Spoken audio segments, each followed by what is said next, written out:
Date. I'm Ira Vandever from New Mexico, Navajo Nation, Diné Nation, Four Corners region of the United States.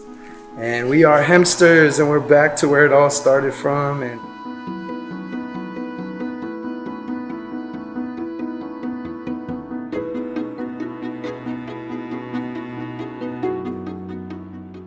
we were introduced at the hemp conference. So we were in Minnesota. She gave us some hemp and said, what are you going to do with it? And a year later, we came back with Navajo rugs, saddle blankets, horse cinches, and finished products. We did it on a small artisan scale with the hemp. But our main purpose in growing the hemp was we come from where there's a lot of abandoned uranium mines. So the hemp we were using to phytoremediate, and we're bringing the toxins out of the ground and bringing them into the plants and cleaning our homes and our water, protecting our water sources and things like that.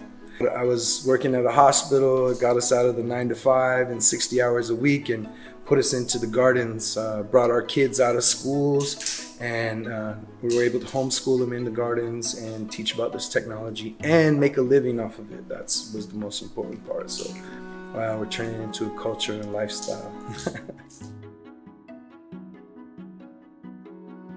But then from there, we got into the fiber, the building and the filaments and the technology that's the food and everything that's involved with this whole thing. For our phytoremediation, we picked land that was contaminated. We were able to develop a strain that accumulates the toxins from the ground. And you can see this stalk is about 5 feet, 5'5" tall. And we're able to grow on an acre about 2,500 of these at a time. And within that acre, these grow so fast that in New Mexico, we can get 2 cycles. So with 1 acre, with 2,500 plants, it's taking 4 tons of carbon out of the air from the top. And then it's pulling the cadmium and other metals from the ground from the bottom. Ours in New Mexico grow shorter before we take the first cycle because we don't let them flower. But they could get up here and we could grow and take 8 tons from 1 acre of land of carbon out of the air, and then also take the toxins from the ground. The important thing is we don't want to take this plant and all those 2,500 plants and then have to relocate them to a Superfund site where they store waste. But what we found is the hemp strain that we're developing is able to accumulate from both ends, and then the most important part is it neutralizes. So it allowed, by the time it gets to the fiber, all of the toxins and the contaminants are not present in the fiber, and we can still use it. So coming from this, we are able to by hand decorticate with a machine similar to this one that we helped design. And this technology goes all the way back to the Hmong people. You know, let's give them credit where credit is due. Being able to process things by hand.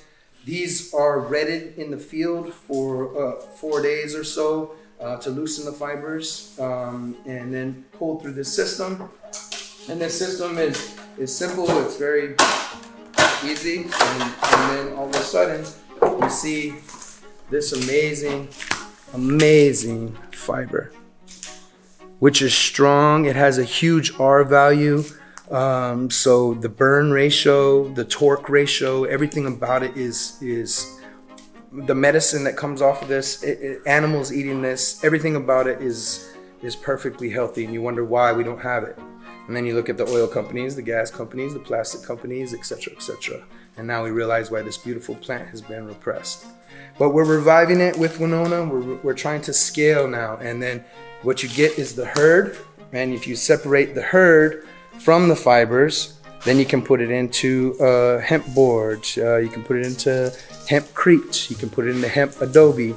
You can make anything in the world out of it.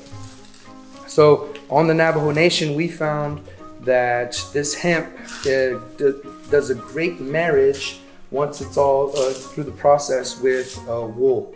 We have a ton of wool which has lanolin and a high R value as well to create the insulation, etc., etc. Poważna gente, nie ani bezczyn, co się Diné I got into the work of hemp with Winona through my brother Ira here. There are different approaches as to how you get the fiber off of the herd from the hemp stalks. Hemp herd here isn't too thick, it's easy to puncture, and I just puncture it in and try to work through the entire stalk and split it like this. Here is the fiber that I end up working with. It'll end up getting boiled with some ash to soften the fiber, and thereafter then you can work with it to card it and turn it into fibers for weaving. It's not only relaxing, and it's actually medicine to be just entirely doing this all together all day.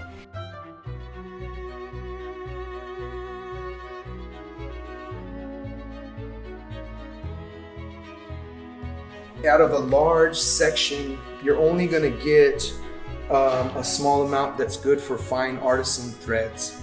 That's why the innovation and the research and development is so important, because what do we do with all of this other stuff that people call waste? And it's turning out that that's where all the building material and all the 3D filament and all the extra ancillary products are going to make this plant very successful. I think there was like 2,000 extra uses. So we're excited where this new green revolution is going. So great job, Winona. Great job, team. Let's keep going.